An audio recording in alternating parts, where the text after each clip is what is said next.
آزاد کشمیر میں جو ہوا وہ ٹریلر ہے، تیاری کریں کہ انقلاب آنے والا ہے۔ پی ٹی آئی ایک اور فیصلہ کن 9 مئی کے لیے ہتھیار تیز کر رہی ہے۔ اڈیالہ جیل سے فقط ایک اشارے کا انتظار۔ عرفان صدیقی کا تہلکہ خیز کالم۔ مسلم لیگ نون کے سینیٹر اور کالم نگار عرفان صدیقی لکھتے ہیں کہ 9 مئی 2023 کی پہلی سالگرہ کے ساتھ ہی 365 دنوں پر محیط لمبی ڈھیل کو فولادی ڈھال بناتے ہوئے پی ٹی آئی ایک اور فیصلہ کن 9 مئی کے لیے ہتھیار تیز کر رہی ہے۔ اس کا لہجہ بہار اقتدار کے خوش رنگ موسموں میں بھی شاید آشنا نہ تھا، لیکن اب اس کے انگ انگ سے شرارے پھوٹ رہے ہیں اور ہونٹ تیزاب کے فوارے بن چکے ہیں۔ مبصرین اس جارحانہ پن کے اسباب کا سراغ لگا رہے ہیں۔ 2 سال قبل 25 مئی 2022 کو پشاور سے اسلام آباد پر یلغار کی گئی۔ اب پی ٹی آئی نے پولیس کی کارروائی کو فسطائی اور ظالمانہ قرار دیتے ہوئے 25 مئی کو یوم سیاہ کا نام دیا ہے۔ ساتھ ہی فرمایا کہ اس سے پہلے کہ بحران پیچیدہ تر ہو اور معاملات پوائنٹ آف نو ریٹرن تک پہنچ جائیں، ظلم ترک کر کے عمران خان کو رہا کر دیا جائے۔ پارٹی کے باضابطہ پریس ریلیز میں کہا گیا، 9 مئی فالس فلیگ آپریشن کی آڑ میں خواتین سمیت سینئر قائدین اور 10,000 سے زائد کارکن زندانوں کی نظر کر دیے گئے۔ چند دن قبل عمران خان سے ملاقات کے بعد اڈیالہ جیل کے باہر سابق صدر عارف الوی کے پہلو میں کھڑے ہو کر عمر ایوب نے کہا کہ عمران خان صاحب نے اس چیز کو اجاگر کیا ہے کہ 9 مئی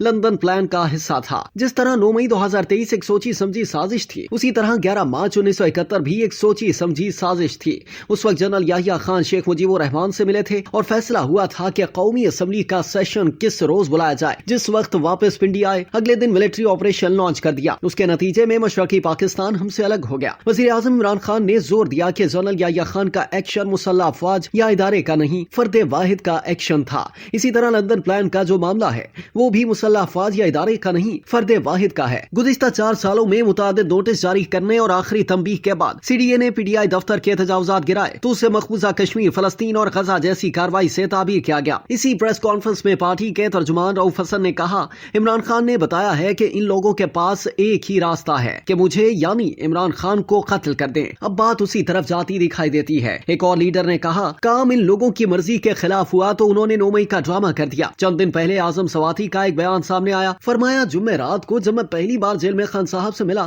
تو انہوں نے کہا کہ آزاد کشمیر میں جو کچھ ہوا وہ تو محض ٹریلر ہے، تیاری کرے کہ انقلاب آنے والا ہے۔ میں نوید دے رہا ہوں کہ وہ انقلاب خیبر پختونخوا سے اٹھے گا۔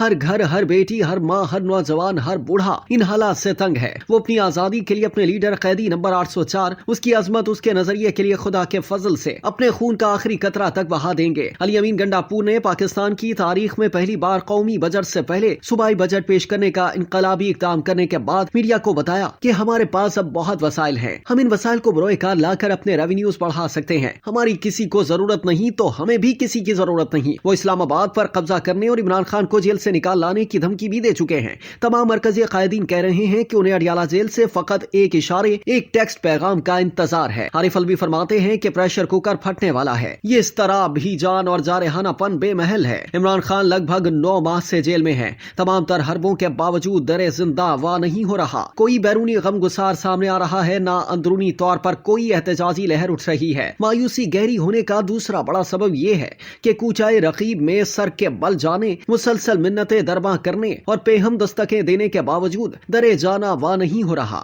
اور اب تو 2 ٹوک الفاظ میں بتا دیا گیا ہے کہ فسادیوں سے کوئی بات نہیں ہوگی۔ عمران خان پہلے ہی مسلم لیگ نون اور پیپلز پارٹی سے بات چیت کو خارج از امکان قرار دے چکے ہیں۔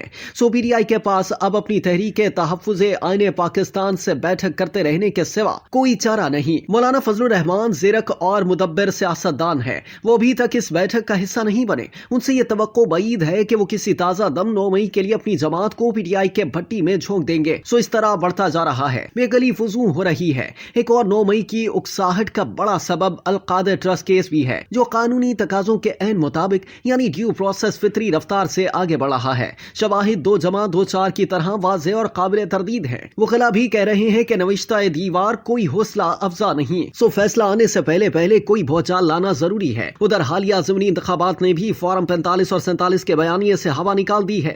کسی طرف سے دھاندلی کا ادنا سا الزام بھی نہیں لگا۔ خود اپنے صوبے میں ہار جانے والی پی ٹی آئی کو واضح پیغام ملا ہے کہ اب اس کا ووٹر اس کی بے ہنری اور بے تدبیری سے عاجز آتا جا رہا ہے۔ معاشی صورتحال میں مسلسل بہتری آنا،